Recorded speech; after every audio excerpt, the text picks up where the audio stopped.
मंगलाचरण करने के लिए आदरणीय तरुण भैया जी हमारे यहाँ पर उपस्थित हैं। पवन भैया जी यहाँ पर उपस्थित हैं। उनसे निवेदन करते हैं कि वो आएँ और आज का मंगलाचरण करके आज की धर्मसभा को प्रारंभ करें। आदरणीय भैया जी। बोलिए अनंतानंत परम सिद्ध भगवान की जय। बोलिए 1008 श्री आदिनाथ भगवान की जय। बोलिए 1008 श्री महावीर भगवान की। बोलिए चर्या शिरोमणि आचार्य भगवान विशुद्ध सागर महाराज की जय। बोलिए मुनि श्री 108 अर्जित सागर महाराज की 3 कम 9 कोटि महामुनिराजों की। मिथ्या ज्ञान तमोब्र लौकिक ज्योतिरमित गम योगी सांगो पांग मजेयम जैनम वचनम सदा वंदे जैनम वचनम सदा वंदे काउडमुक्कारम अरिहंताड़म तहेव सिद्धाड़म आयरियुवज्जायाड़म लोयम्मिया सव्यसाहूड़म श्रीजिन्देवाय तुभ्यं नमः। नमो जिनाः नमो जिनाः। श्री आदिनाथाय तुभ्यं नमः। नमो जिनाः नमो जिनाः। बोलिए आचार्य भगवान विशुद्ध सागर महाराज की, मुनि श्री अर्जित सागर महाराज की। बहुत बहुत धन्यवाद भैया जी का। चलिए खड़े हो जाएंगे और खड़े होकर के पूज्य गुरुदेव से दोनों हाथ जोड़ करके निवेदन करते हैं कि हे गुरुदेव, आपके चरणों में नमोस्तु नमोस्तु नमोस्तु। हे गुरुदेव, आप अपनी दिव्यमयी पावनमयी अमृतमयी वाणी से हम सभी के लिए जिनवाणी का रसपान करा के कृतार्थ कीजिए। नमोस्तु गुरुदेव, नमोस्तु गुरुदेव, नमोस्तु गुरुदेव। नमः सिद्धेभ्यः।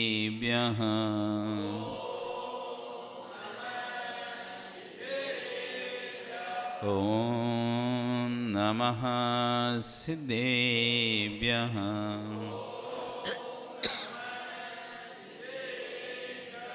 ॐ नमः सिद्धेभ्यः।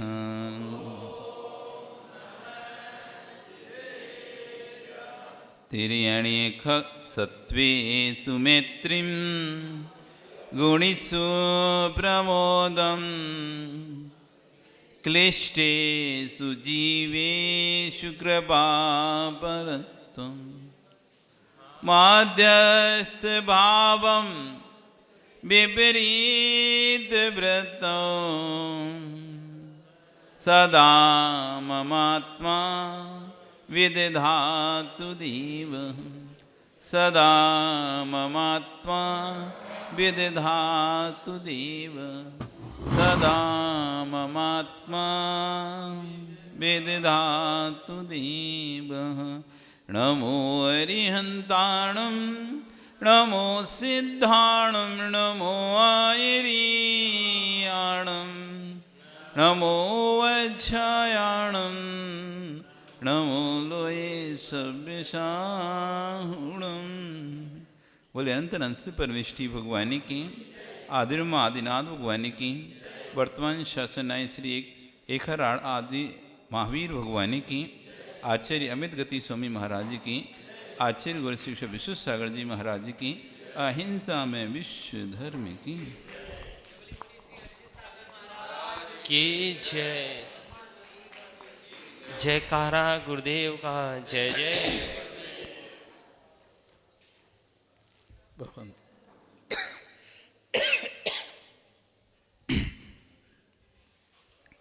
भवबंधु, वर्तमान शासन नहीं, वर्धमान स्वामी के शासन में तीर्थंकर प्रभु की चरण निश्रा में बैठकर हम सभी जिन देशना का श्रवण कर रहे हैं, आचार्य भुवन अमित गति स्वामी महाराज ग्रंथराज भावना द्वार सिद्धिका में जहाँ तत्व की व्याख्या कर रहे हैं, तो वहीं आचार्य भुवन विश्वेश्वर जी महाराज उस पर अपनी सामयिक देशना देते हुए कल यहाँ कह रहे थे, मैं इस बात की सराहना करता हूँ, भले पंचम काल में जन्म लिया है, परंतु हे प्रभु आपके शासन में जन्मा हूँ। इतना जैन कुल में जन्मा हूँ, नहीं तो अन्य किसी कुल में जन्मा होता तो आज जो जिन वाणी सुनने मिल रही वो भी नहीं मिलती। भगवान तो नहीं मिलते, लेकिन जिन वाणी भी सुनने नहीं मिलती। अन्य कुल में जन्म होता, पंचम काल में भगवान नहीं है, संवत्सर नहीं है, वो तो ठीक है, मुझे यहाँ भी जन्म लूँगा तब भी नहीं मिल रहा है, लेकिन इतना सराहना है पंचम काल में मेरे पुण्य की, अपने पुण्य की इतनी सराहना करो, कम से कम उस कुल में तुम्हें पैदा किया है जिस कुल में जिनवाणी सुनने मिलता है। क्योंकि आयु कर्म जो बनता है वो जैन आयु कर्म नहीं बनता। ऐसे जैन भोजन होता है ना, जैन फ्रूट, जैन थाली, ऐसे जैन आयु नाम की कोई आयु नहीं होती। मनुष्य आयु नाम की आयु होती है। कौन सी आयु होती है? उसमें ऐसा नहीं होता जैन आयु। कोई नाम कर्म भी ऐसा नहीं होता जैन नाम कर्म। जिस जैन नाम कर्म का आपने बंद किया इसलिए जैन में पैदा हुए, ऐसा कोई नाम कर्म है कि बताओ? नाम कर्म की 93 प्रगतियां हैं हनुमान जी, उसमें कोई जैन नाम कर्म है क्या? जैन नाम का कोई नाम कर्म नहीं है कि जिस नाम का आपने ऐसा कर्म बांधा जैन नाम का, इसलिए महाराज जी हम जैन कुल में पैदा हुए। तो कोई ऐसा जैन नाम का नाम कर्म तो बांधते नहीं। शुभ अशुभ नाम कर्म है तो मतलब किसी भी जाति में बन सकता है। शुभ अशुभ नाम कर्म का उदय तो किसी भी गति के जीव के रह सकता है। ऐसा नहीं जैनियों का शुभ अकेला का नाम कर्म का उदय, शुभक दुर्भग नाम कर्म तो किसी भी संप्रदाय में जन्म व्यक्ति के हो सकते हैं। तो बांधा तो हमने नाम कर्म था, शुभ अशुभ, शुभक दुर्भग, इस तरह के नाम कर्म बांधे थे। औदारिक नाम शरीर बांधा था, लेकिन ये थोड़ी ना होता जैन शरीर। आप बोलो आपने कोई भी ऐसा कर्म बांधा जिसमें जैन करके हो इंडिकेट किया। आप होटल में जाते हो वो स्पेशल बोलते हैं जैन थाली भी है, तो वहाँ लिखता भी जैन थाली वाला, यहाँ पे जैन थाली मिलती है।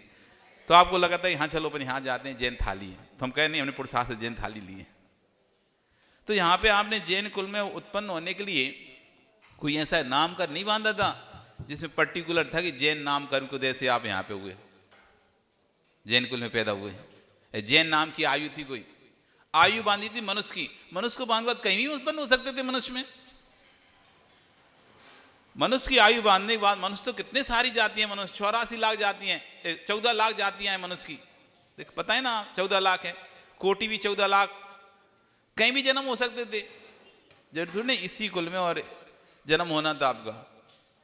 आयु मनुष्य थी, भोग सकते थे। आज आप भोग रहे और भी लोग भोग रहे हैं अपनी आयु। तो आयु कर्म का उत्काम तो ये था कि मनुष्य गति में आपको ठहरा के रखना है। आयु कर्म कितना सही काम है। अब मनुष्य गति में कहीं भी ठहरा के रखते हैं तो चाहे आपको भंगी बना दे, चमार बना देते, कुछ भी बना देते, कोई भी कुल में, हीन कुल में पैदा कर देते, शूद्र कुल में पैदा कर देते, हिंसक कुल में पैदा कर देते। आयु तो भोग नहीं भोगते। लेकिन फिर भी देखो, अपने पुण्य की सराहना करो। ये पुण्य आपको कहाँ लेके आया? आयु तो मनुष्य थी, नाम कर्म भी अच्छा बना हुआ था, लेकिन ये नाम कर और आयु आपको कहीं और भी ले जा सकते थे। लेकिन पुण्य एक ऐसा था, नहीं भोगना तो है समय, जैसे आपके पास समय तो है, समय तो व्यतीत करना है। आप चाहें तो गर्मी में बैठ के समय व्यतीत कर सकते हैं, आप चाहते तो एसी में बैठ कर समय व्यतीत कर, समय तो सबको व्यतीत करना है। चाहे छाया में व्यतीत करे, चाहे धूप में व्यतीत करे, समय तो व्यतीत करना था। लेकिन आपके पुण्य ने आपको धूप नहीं दी, आपके पुण्य ने आपको छाया प्रदान की। पेड़ के नीचे बैठ के समय व्यतीत करो, धूप में क्यों करना? आप जहां रुके वो पुण्य के नियोग से उस समय पेड़ वहां पर था। आप थक गए थे, थकने के बाद आप रुके और देखा कि सामने तो कुटिया बनी हुई है, झुपड़िया बनी हुई है। आप जाकर झुपड़िया में बैठ गए, शांति से आपका समय निकल रहा है। और एक व्यक्ति थका रुका, लेकिन दूर दूर तक कोई छांव का नाम निशान नहीं है। बिहार होता है ना हम लोगों का, तो कभी जब हाईवे पर बिहार होता है ना तो दूर दूर तक कुछ नहीं दिखाई देता। हाईवे मतलब समझ रहे ना, दोनों तरफ से पेड़ कटना। हाईवे मतलब समझ रहे बस्ती से हट जाना, एकदम अलग निकालता है। ऊंचाई पे रहता है तो और भी नीचे चले जाते हैं, तो कहाँ जाएं, कहीं नहीं जा सकते। अब हाईवे पे चढ़ गए, अब तुम ना उतर सकते ना कुछ कर सकते। रुकोगे भी तो धूप ही लगेगी, चलोगे तो भी धूप लगेगी। कितना ही थक जाओ लेकिन आराम नहीं मिलता। कहाँ मिलेगा? कुछ है ही नहीं बैठने के लिए, कुछ है ही नहीं छांव का स्थान। हाईवे पर कहाँ रहते हैं? तो ऐसे ही है। अब आपको थकान हो गई और यदि आप हाईवे पे हैं तो क्या करोगे? धूप में ही इंतजार करो, धूप में ही रेस्ट करो, धूप में ही बैठे रहो, थक गए तो। और कभी कभी ऐसा पुण्य होता है, जब आप थके तब वहां पर एक कुटिया थी, जहां तुम थके तो कुटिया मिल गई, आराम किया, आराम से रेस्ट किया और फिर आगे बढ़ते।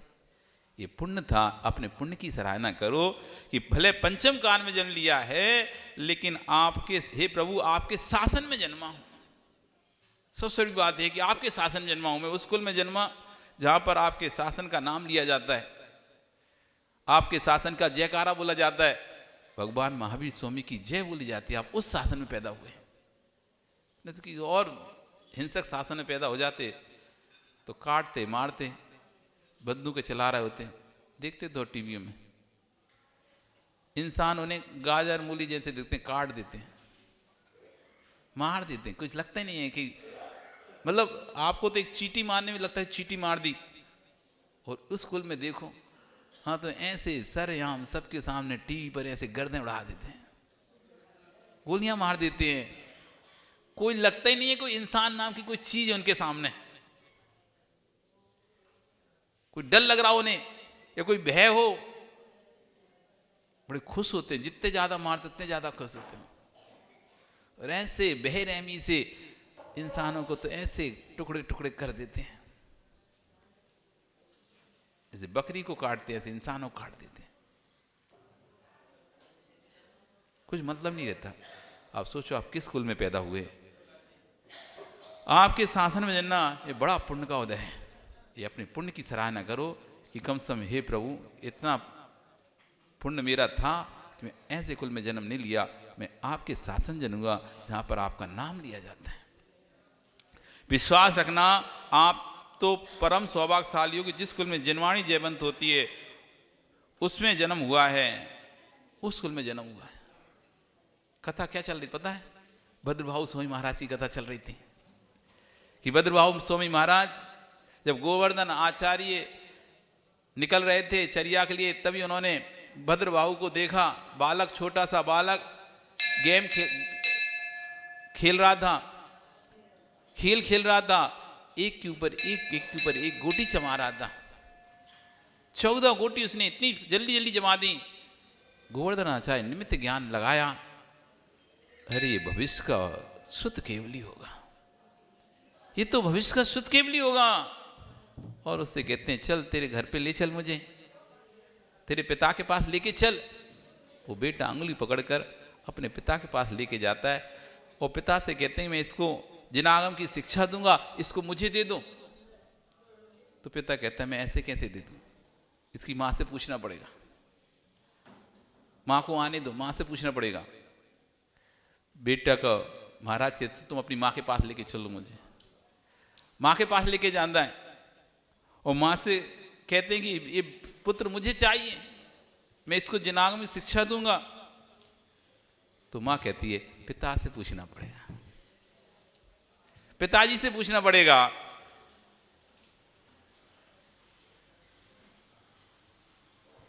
मां कहती है उसके पिता से पूछो ना। सामने तो बैठे हुए हैं, वे दोनों ही प्राणी भूल गए थे कि जिसके सामने चर्चा कर रहे हैं वो कोई सामान्य जीव नहीं है। इस भूमंडल पर दिगंबर आचार्य गोवर्धन आचार्य हैं। मां सोच रही थी महाराज बातों में आ जाएंगे, स्वामी क्या कहते हो? अच्छा तुम ऐसा करो, तुम दोनों ही खड़े हो, निर्णय करके बताओ क्या करना है। बेटा लेके जाऊंगा, बेटे को तो मैं लेके जाऊंगा, आप तो निर्णय करके बताओ। और जिसके लिए बीतराग दिगंबराचार्य प्राचार्य बनकर स्वयं खड़े हो कि मैं तुम्हारे बेटे को जैन विद्या देना चाहता हूँ, 1-2 विद्या नहीं, मूलाचार्य ने लिखा है कि दिगंबर आचार्य 14 विद्याओं के ज्ञाता होते हैं, यानी 14 पूर्व के ज्ञाता होते हैं। तो उन्होंने कहा मैं तो 100 शिक्षा दूंगा, इसको छात्र बनाकर इसके जैन धर्म की शिक्षा दूंगा, इसलिए आप इसको मुझे दीजिए, आप दोनों निर्णय कर लो। तब दोनों निर्णय कर रहे हैं क्या करना चाहिए। आचार्य कहने दिगंबर आचार्य 14 विद्याओं के नाम 14 पूर्व हैं, जिस काल में जितना साहित्य होता है उतना ज्ञान उनको होना चाहिए। आचार्य को जिस काल में जितना साहित्य होता है उतना ज्ञान उनको होना चाहिए। तो गौड़ाचार्य 14 पूर्व के ज्ञाता थे, 11 अंग 14 पूर्व के ज्ञाता थे। जैन मुनि बनके मात्र, आचार्य कह रहे हैं जैन मुनि बनके मात्र आहार चर्या करके या विश्राम करके जीवन बिता देना ये पृथ्वी के लिए बहुत शोभा की बात नहीं है। मुनि बनके बस कितना काम करना, आहार किया और आराम किया, ये शोभा की बात नहीं मुनियों के लिए। निर्गंत मुनि बनकर जिन शासन की प्रभावना नहीं करना वह भूमि पर भारभूत है। जो निर्गंत मुनि बनकर जिन शासन की प्रभावना नहीं करता, जैसे हमने कल बताया था ना, श्रावक बनकर भी, श्रावक होकर भी यदि आप ऐसे ही चले जाते, अपने पुत्रों को सनातन धर्म की शिक्षा दे के नहीं जाते, अपने संस्कार दे के नहीं जाते, तो आप बंझा स्त्री के समान हैं, सुख भोगे भोग भोगे और चले गए। ऐसे ही कह रहे हैं निर्गंत साधु यदि सिर्फ चर्या करे और विश्राम करे तो ये भारत पर भारभूत हैं, इनको जिन शासन की प्रभावना करनी चाहिए, जिन शासन की प्रभावना चाहिए, और जिन शासन की प्रभावना कैसे होगी, जिनवाणी की आराधना करेंगे, जिनवाणी की प्रचार करेंगे तो जिन शासन की प्रभावना होगी। कहीं जो निर्गंत मुनि बनकर जिन शासन की प्रभावना नहीं करते वे भारत की भूमि पर भारभूत हैं। वीर नंदी स्वामी ने आचार सार में कथन किया है कि दिगंबर मुनि बनकर जिनवाणी के स्वाध्याय में लग जाना चाहिए। दिगंबर मुनि नो उसका जिनवाणी कम से कम, और श्रावकों के लिए पास तो अनेक प्रकार के चिंताएं विकल्प हैं, लेकिन दिगंबर मुनि के लिए सभी विकल्पों से मुक्त रखा गया।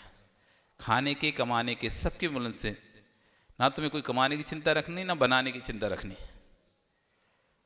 जोड़ने की चिंता नहीं रखनी, कुछ चिंता सबसे मुक्त रखा है। तो इसलिए उनको कहा है कि आप जिनवाणी के स्वाध्याय में लगो, क्योंकि श्रावक तो अनेक चिंताओं से ग्रसित है, वो स्वाध्याय नहीं कर पाता, लिमिट का कर पाता है, लेकिन आप तो पूरे दिन स्वाध्याय में लग सकते हैं, क्योंकि किसी प्रकार की चिंता नहीं है।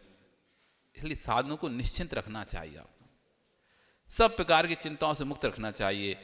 क्योंकि हम तो नहीं पढ़ पा रहे, लेकिन जो पढ़ सकते हैं उन्हें कम से कम इतना निश्चिंत रखें, इतना चिंता से रहित रखें कि हमसे वो तो जिनवाणी पढ़कर हमको सुना सकें।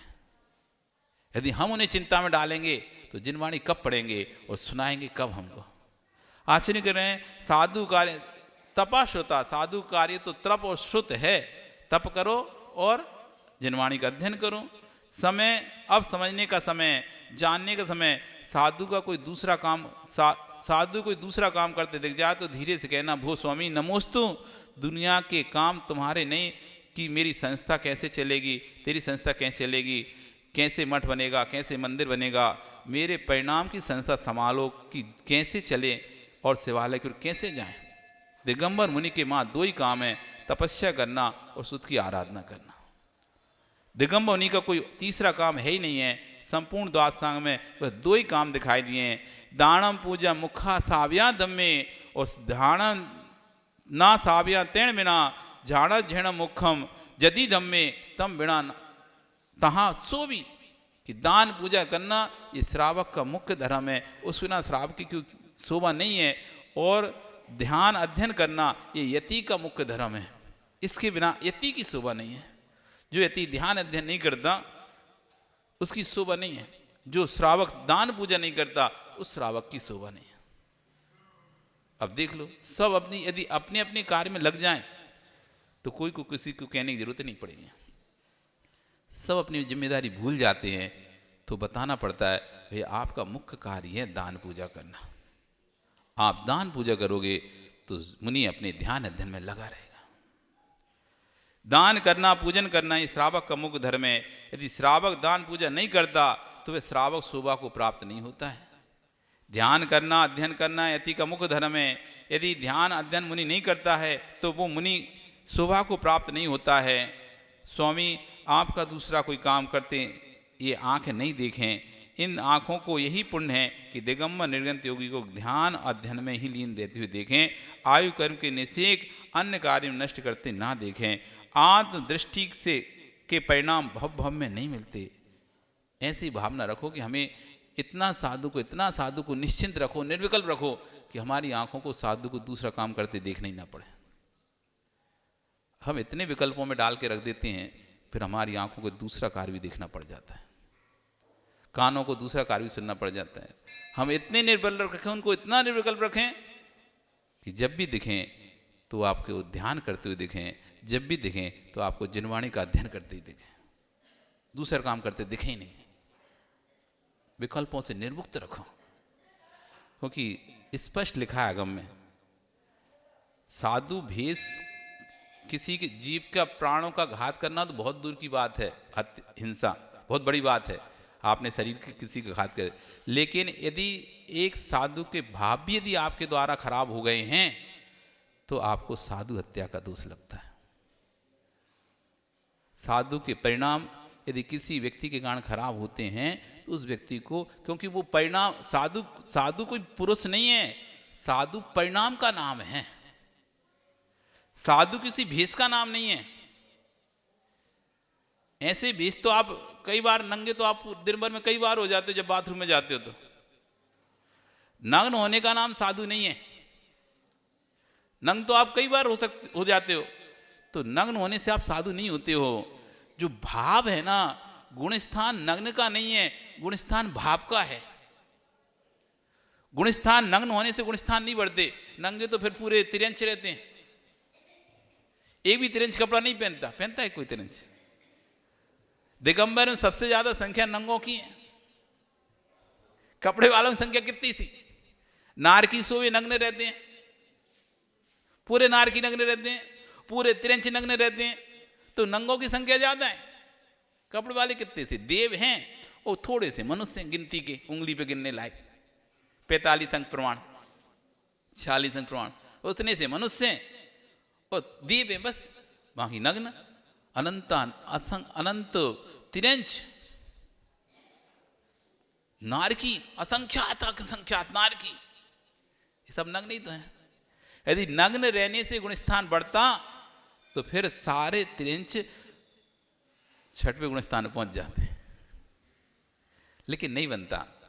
नग्न रहने के बाद परिणाम मुख्य होते हैं, भाव मुख्य होते हैं, वो भाव बने रहते हैं, वो भाव ही उनको 6वें गुण स्थान पर पहुंचाते हैं, भाव ही उनको 7वें गुण स्थान पहुंचाते हैं, 8वें गुण स्थान। कोई ऐसा अलग से कोई सीढ़ी नहीं लगी कि 6वें गुण स्थान पर 7वें कोई सीढ़ी चढ़ना पड़ता हो या कुछ उपाधियां लेना पड़ती तब जाके 7वें 8वें 9वें 10वें गुण स्थान पर कहलाता है पहुंच गए।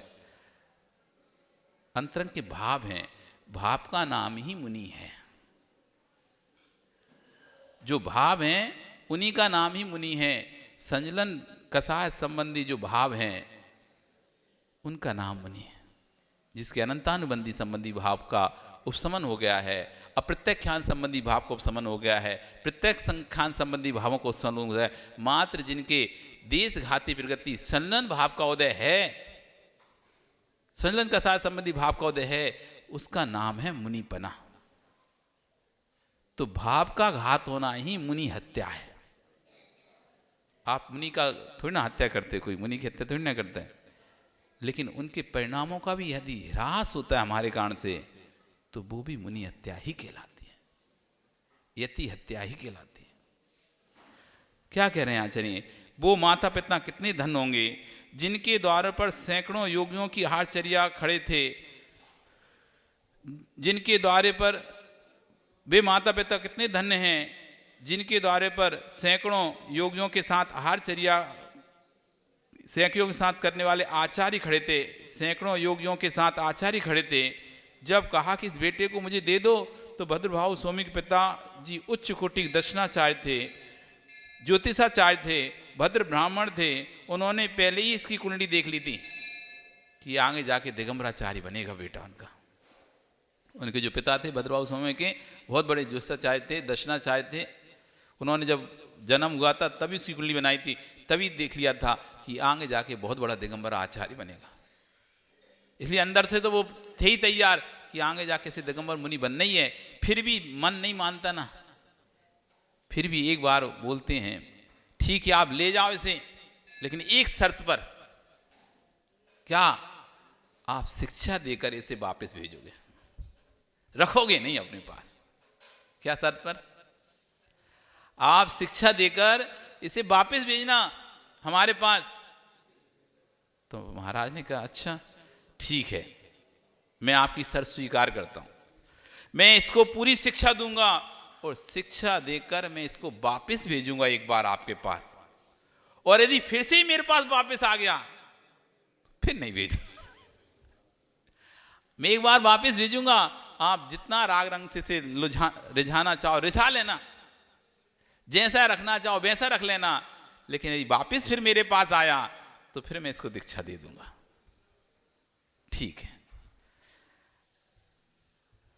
क्षत्रिय नाथ पुत्र बर्दवान के मुख से निकली ये बाघ गंगा गौतम स्वामी ने झेली, ये बाघ गंगा भदभाव स्वामी ने झेली, और आज हम जैनियों के हाथ में हैं, हम मजा लूट रहे हैं, शुद्र क्षत्रिय लोग हैं। वेद उपनिषदों में लिखा है कि वीतराग धर्म क्षत्रिय धर्म है। वेदों और उपनिषदों में लिखा है कि वीतराग धर्म कौन सा धर्म है? क्षत्रिय धर्म है। जो ऋषियों ने आत्म विद्या पाई है वो क्षत्रियों से लेकर आए हैं। वे क्षत्रिय कौन थे? वे क्षत्रिय हमारे तीर्थंकर थे। जो ऋषियों को आत्मविद्या मिली है वो क्षत्रियों से प्राप्त हुई है, और क्षत्रिय कौन थे? हमारे तीर्थंकर थे। जो प्राणी मात को छाती से लगा ले उसी का नाम क्षत्रिय है। निर्णय हो गया कि हम अपने बेटे को आपको दे सकते हैं, लेकिन एक शर्त आपको स्वीकार करनी होगी। बोले क्या? 16 वर्ष तक इसको अध्ययन कराओगे, फिर दीक्षा नहीं दोगे और हमारे घर भेजोगे? तेरी शर्त मुझे स्वीकार है। महाराज कहते हैं तेरी शर्त स्वीकार है, लेकिन मेरी भी एक शर्त है।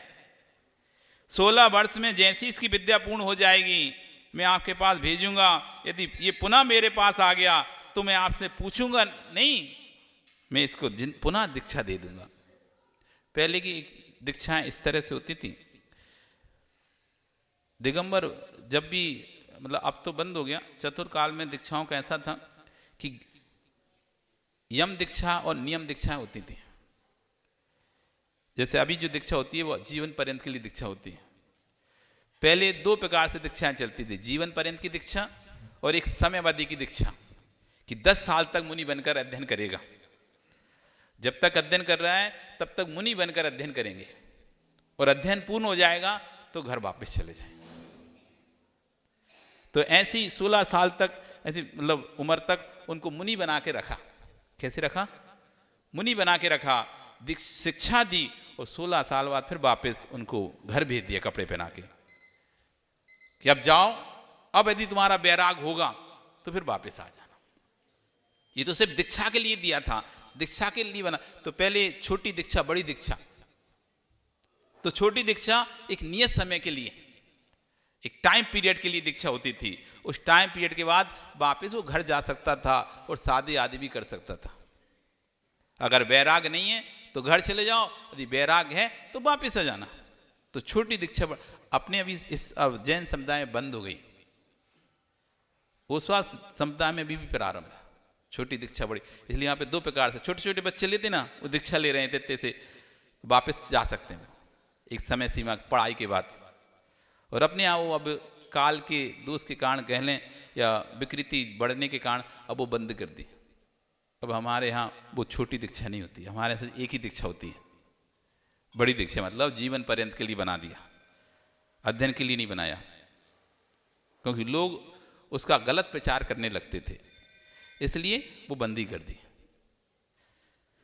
वे जोशद आए धीरे से कहते हैं, स्वामी सुनो, ऐसे नक्षत्र देवता का संलग्न होता, ऐसे मुहूर्त होते हैं कुंडली में जिससे स्पष्ट उद्घाट होता है कि पुण्यात्मा जीव जैनाचार्य बनेगा। हमारी जैन आमना में कल लक्षण नाम के ग्रंथ है। कल लक्षण नाम के ग्रंथ है हमारे आगम में। इस ग्रंथ में किस व्यक्ति को दीक्षा देनी चाहिए, किसको नहीं देनी चाहिए, इसका वर्णन है। उसमें हस्त रेखाओं का वर्णन है। कर यानी हाथ, लक्षण यानी हाथ की रेखाएं। तो हाथ की रेखा देखकर, हाथ में चिन्ह आदि देखकर, तिल आदि देखकर ये बता सकते हैं कि कौन सा व्यक्ति दीक्षा लेगा, कौन सा व्यक्ति कब लेगा होगा, और नक्षत्र में किस नक्षत्र में दीक्षा होगी तो आचार्य बनेगा, किस नक्षत्र में दीक्षा होगी तो मुनि बना रहेगा, किस नक्षत्र देखे तो उपाध्याय बनेगा। इस सारे नक्षत्रों का वर्णन और हाथ की रेखाओं का वर्णन कल लक्षण नाम के ग्रंथ में है। पतला सा ग्रंथ है, इतना बड़ा। उसको पढ़ने से आपको हस्त रेखा का ज्ञान होता है। हस्त रेखा का पता चलता है कि हाथ में किस तरह की रेखाएं प्रकट हो रही हैं, कहाँ पर क्या बना हुआ है, तिल कौन सा है, स्वस्तिक क्या है, पर्वत कौन कौन से उठे हुए हैं, कौन से पर्वत बैठे हुए हैं, इन पर्वतों का फल क्या है, कहाँ वज्रदंड बना है, कहाँ मीन बनी है, कहाँ हाथ में सब बनता है। मछली भी आपके हाथ में बनती है, स्वस्तिक आपके हाथ में बनता है, वज्रदंड आपके हाथ में बनता है, मगर आपके हाथ में बनता है। बहुत सारे चिन्ह हैं जो आपकी हाथ की रेखाओं से बनते हैं। स्टार सितारा बनता है। इस सब के लक्षण उसमें दिए हैं कि क्या बनने से क्या फल होगा आपके हाथ में। आपकी हथेली कितनी मोटी है, कितनी पतली है, कितनी सख्त है, कठोर है, ये सारा कुछ वो लक्कल लक्षण नाम के ग्रंथ में दिया है। उसको कभी मिले तो आप जरूर पढ़ो। उसकी हस्तरेखा को देखकर, और जरूरी नहीं हाथ पकड़ कर हस्तरेखा देखो, बस दिख जाता है। जरूरी नहीं कि हम हाथ पकड़ कर किसी की रेखा देखो, बस तो आप दूर से भी देखेंगे तो समझ में आ जाएगा। आपने यदि ग्रंथ पढ़ा है तो बहुत से लोगों को, आप लोग जब लेते ना हाथ करते हमारे सामने, हमें सभी पता चल जाता है क्या है। हाँ, गंदोदक लेने के लिए हाथ करते ना, हमें जरूरी नहीं तो देखना पड़े कि क्या कर रहे हो, हाथ से समझ में जाता है। आपके गंदोदक लेते समय आपका जो हाथ रहता है उसे पता चल जाता है कि आप कैसे प्रकार के लोग हो, किस तरह के प्रकृति का व्यक्ति है, कैसा जीव है। सबसे तो आश्चर्य जरूरी नहीं कि हाथ पकड़ कर देखना पड़े, बस देख जाता है। उनके मणिबंध पर 3 रेखाएं सबल हो गई हों, यानी ये जीव निरोगी व्यक्ति व्यतीत करेगा। जिसके मणिबंध पर 3 सबल रेखाएं होती हैं वह कभी जीवन में रोगी नहीं होता। ये मणिबंध होता है, इसे कहते हैं मणिबंध। तो यहाँ 3 सबल रेखाएं आती हैं जिसके वो कभी रोगी नहीं होता, सदैव निरोगी रहता है। जिसके मणिबंध पर रेखाएं जवा के साथ आकार की हों, ऐसा व्यक्ति शीघ्र दीक्षा ले लेगा। जिसकी रेखाएं टेढ़ी मेढ़ी फटी कटी हों, उसे तनिक दूर रहना चाहिए। सब प्रकार से बता रहे हैं कि मणिबंध की रेखाएं कैसी सबल हैं, सांकल के आकार की बनी हुई हैं। सांकल होती ना ऐसे एक एक जुड़े हुए, तो ऐसी सांकल के आकार की हैं, टूटी फूटी हैं, कटी फटी हैं, कहाँ से टूटी हैं, तो उससे दूर रहना। कौन उपाध्याय बनने का पात्र है, कौन मुनि बनकर जिएगा, ये सब हाथ पर लिखा होता है। और दीक्षा गुरु जिस नक्षत्र में दीक्षा देते हैं उस नक्षत्र से फलित होता है कि जीव आचार्य बनेगा कि नहीं बनेगा। गुरु ऐसे नक्षत्र में दीक्षा दी कि तुम कितने भी ज्ञानी बने रहो लेकिन कभी आचार्य नहीं बन पाओगे। ऐसे नक्षत्र में दीक्षा हुई तुम्हारी, कितने भी ज्ञानी बन जाओ लेकिन आचार्य नहीं बन पाओगे। बने रहोगे ज्ञानी साधु, विद्वान साधु तो कहलाते रहोगे लेकिन कभी आचार्य नहीं बन। आपकी दीक्षा ही उस नक्षत्र में हुई है जिस नक्षत्र में आप आचार्य बन ही नहीं सकते। ये नक्षत्र भी ज्ञानी दिगंबर आचार्य के पास होते हैं। गूढ़ विद्या यदि आचार्यों के पास ना हो तो आचार्य का निर्भर कैसे करेंगे। इसलिए आचार्यों को विद्याओं का ज्ञात होना चाहिए, लेकिन आचार्य इन विद्याओं को व्यापारी नहीं होना चाहिए, आजीविका नहीं चलाना चाहिए। जो आजीविका चलाता है नियम से खुद धर्म को प्राप्त हो जाता है। गोवर्धन आचार्य बद्रभाव स्वामी को उनके पिता से मांग कर ले गए। 16 वर्ष तक इस महाप्रज्ञावन जीव ने अपने गुरु महाराज के चरणों में बैठ के द्वादशांग का पाठ किया और 16 वर्ष के संस्कार पूरे। श्रावक 1 चतुर्मास में प्रवचन सुनता है तो दौड़ा दौड़ा चला आता है, मिजाज बन जाता है। फिर 16 वर्ष तक जिसने गुरु की वाणी सुनी हो वो अब घर कैसे जा सकता है? वह घर में जाएगा क्या? अब नहीं जाएगा। स्वामी विद्या पूरी हो गई तो कहते हैं सुभद्र बाबू दीक्षाम देहि, मुझे अब दीक्षा दो, दीक्षा दे दो मुझे।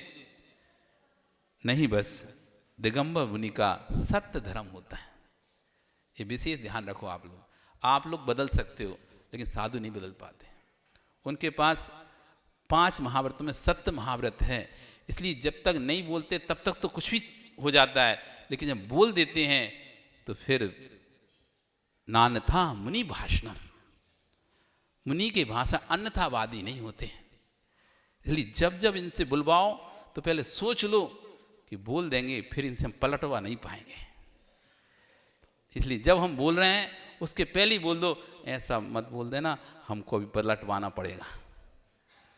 इसलिए पलटे वो जो पलटू हों, तो पलटते नहीं है। क्योंकि अब उन्होंने बोल दिया था मैं भेजूंगा पुत्र, वो भद्रबाबू कह रहे नहीं हमें आप दीक्षा दो, तो कह रहे नहीं, दिगंबर मुनि सत्य धर्म का पालन करते हैं, इसलिए एक बात तो मैं अपने जनक जननी के पास जाना ही होगा। वो नहीं भी जाना चाहता, मैंने वचन दिया था, मैंने बोल दिया था मैं भेजूंगा, आपको जाना पड़ेगा। कल फिर आओगे? अरे आ रही तो फिर चर्चा करेंगे, देखते हैं क्या हुआ। ये भद्रभाव स्वामी अब घर जाते हैं, घर क्या स्थिति बनती है, कौन खड़ा है वहाँ पर, कौन बैठा है, पता चलेगा।